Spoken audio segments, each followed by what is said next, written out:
नवनीत राणा ने ओवैसी को दिखाया आईना, गुस्से से बौखलाए ओवैसी बंधु। हैदराबाद में चढ़ा सियासी तापमान, नवनीत राणा के बयान पर क्यों मचा बवाल। नमस्कार, मैं हूं परवीन शेख, आप देख रहे हैं कैपिटल टीवी की स्पेशल स्टोरी। 2024 चुनाव के 3 चरण पूरे हो चुके हैं। अब नेता चौथे चरण के लिए मैदान में डटे हैं। जनता के बीच जा जाकर सभी नेता अपनी अपनी धाक जमाने की जुगत लगा रहे हैं। वहीं कांग्रेस नेताओं की यह आदत में शुमार हो चुका है कि वो प्रधानमंत्री नरेंद्र मोदी या विपक्ष के किसी बड़े नेता को लेकर कुछ ऐसा बयान दे देते हैं जो सामने वाले को उन पर हमला करने का मौका दे देता है। लोकसभा चुनाव 2024 में कांग्रेस के साथ साथ इंडी अलायंस के दूसरे नेता भी कुछ ऐसे ही बयान देते नजर आ रहे हैं। विपक्षी गठबंधन अब तक कई ऐसे सेल्फी गोल कर चुका है जिसका खामियाजा उसे लोकसभा चुनाव परिणाम में देखने को मिल सकता है। दरअसल सत्ता पक्ष हो या विपक्ष, दोनों ही स्कोर करने में जुटे हैं। जहां जिसको मौका मिल रहा है गोल दागने की कोशिश करता है। इस बीच बीजेपी के नेता भी कुछ कम नहीं है। तेज तरार नवनीत राणा के एक बयान से सियासी भूचाल आ गया है। महाराष्ट्र के अमरावती से बीजेपी सांसद नवनीत राणा के बयान पर विवाद बढ़ गया है। AIMIM ने सीधे बीजेपी पर हमला किया है और चुनाव आयोग से कार्रवाई की मांग की है। AIMIM ने सीधे बीजेपी पर हमला किया है और चुनाव आयोग से कार्रवाई की मांग की है। AIMIM प्रवक्ता वारिस पठान ने कहा, चुनाव के बीच इस तरह के बयानों से 2 समुदायों में तनाव बढ़ सकता है।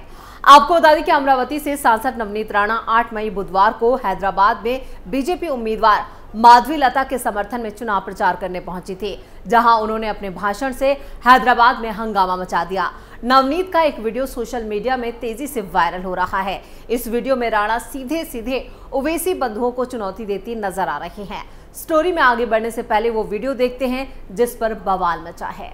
वो छोटा भाई बड़ा भाई ना, छोटा और बड़ा। छोटा बोलता है कि पुलिस को 15 मिनट हटा दो तो हम दिखाएंगे बोले कि क्या कर सकते हैं।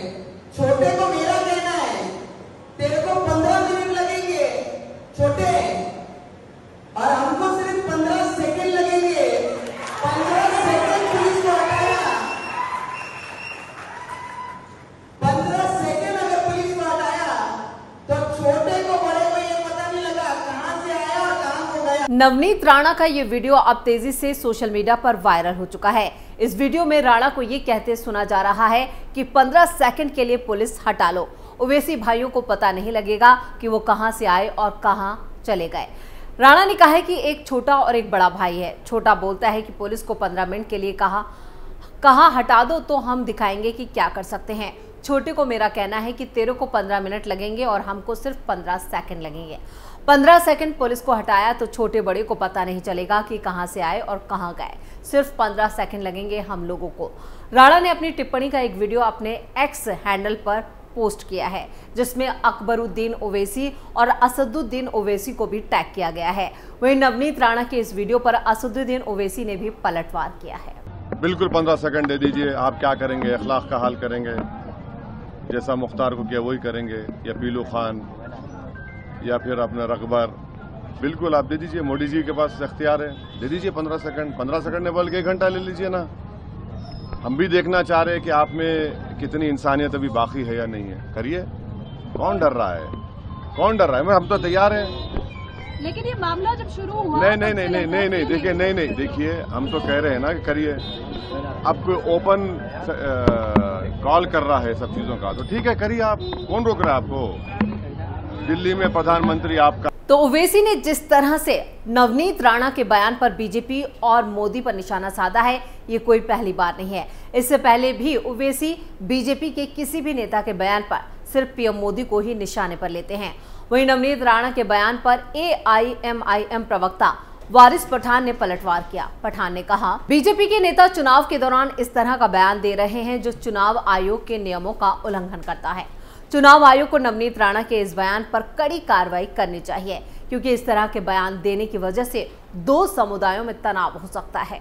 नवनीत राणा के बयान पर अब सियासत गर्मा गई है। वारिस पठान ने कहा है कि अगर नवनीत राणा जैसा भाषण वारिस पठान देते तो वो आज जेल की सलाखों के पीछे होते।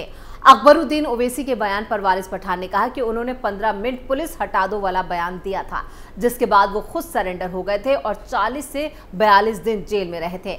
बाद में उनकी जमानत हो गई, लेकिन 10 साल उन्होंने अदालत में अपने बयान की लड़ाई लड़ी और बरी हो गए। वारिस पठान ने चुनाव आयोग पर सवाल उठाए हैं और पूछा है कि नवनीत राणा पर चुनाव आयोग कब कार्रवाई करेगा, उन्हें कब जेल भेजेगा।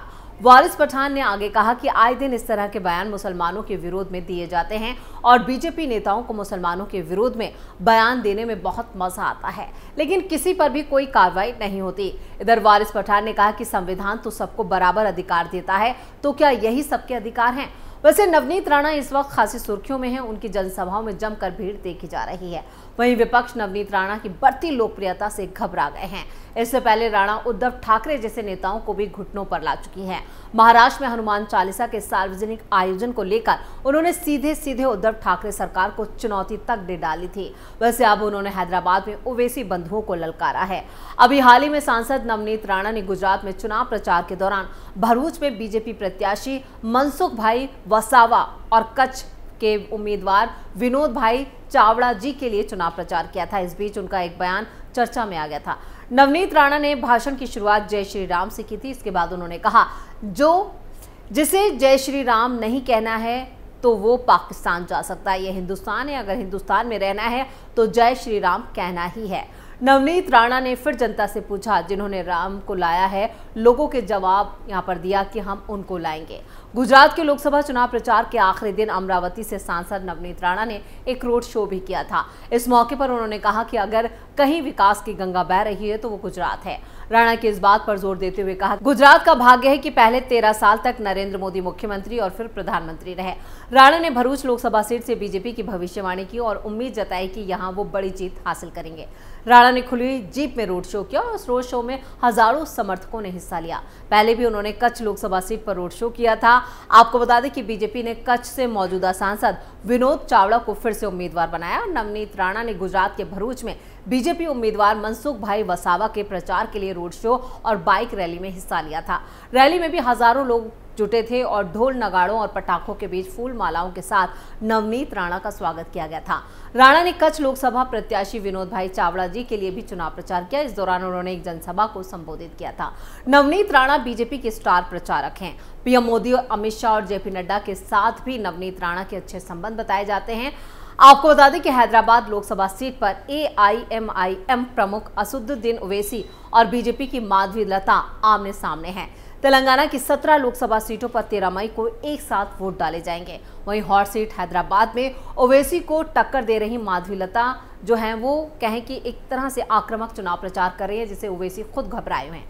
चौथे चरण में जिन प्रमुख उम्मीदवारों पर नजर रहेगी उनमें तेलंगाना के हैदराबाद से बीजेपी की माधवी लता, AIMI के असदुद्दीन ओवैसी, करीमनगर से बंदी संजय कुमार, लखीमपुर खीरी से केंद्रीय गृह राज्य मंत्री अजय मिश्रा टैनी, कन्नौज से समाजवादी पार्टी के अखिलेश यादव, बिहार के बेगूसराय से गिरिराज सिंह, उजियारपुर से केंद्रीय गृह राज्य मंत्री नित्यानंद राय और मुंगेर से जेडीयू के पूर्व अध्यक्ष राजीव रंजन और उर्फ लल्लन सिंह, आंध्र प्रदेश के कडप्पा से YS शर्मिला, झारखंड के खूंटी से अर्जुन मुंडा, पश्चिम बंगाल के आसनसोल से शत्रुघ्न सिन्हा और बहरामपुर से अधीर रंजन चौधरी और यूसुफ पठान का नाम भी शामिल हैं। ये वो दिग्गज हैं जिनकी किस्मत का फैसला चौथे चरण में EVM में कैद हो जाएगा। लेकिन यहाँ पर हैदराबाद जो है वो सबसे ज्यादा सुर्खियों में है, सबसे ज्यादा चर्चाओं में है, क्योंकि यहाँ से कहें कि 2 दशक से ओवैसी असदुद्दीन ओवैसी हैं, उनका कब्जा है। लेकिन इस बार उन्हें अपनी सीट यहां पर खतरे में लग रही है, क्योंकि माधवी लता उन्हें सीधी टक्कर देती नजर आ रही हैं। स्पेशल स्टोरी में इतना ही। वीडियो कैसा लगा नीचे कमेंट करके जरूर बताएं। वीडियो को लाइक करें, शेयर करें और कैपिटल टीवी को सब्सक्राइब जरूर करें। नमस्कार।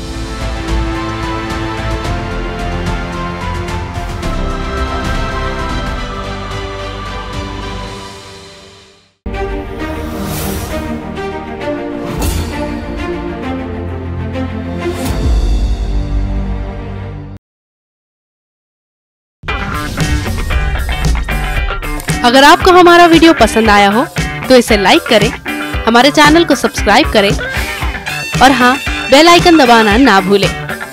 ताकि आप तक हमारे वीडियो की नोटिफिकेशन पहुंचती रहे। आप अपना सुझाव हमें कमेंट बॉक्स में दे सकते हैं। हमारे साथ जुड़ने के लिए शुक्रिया।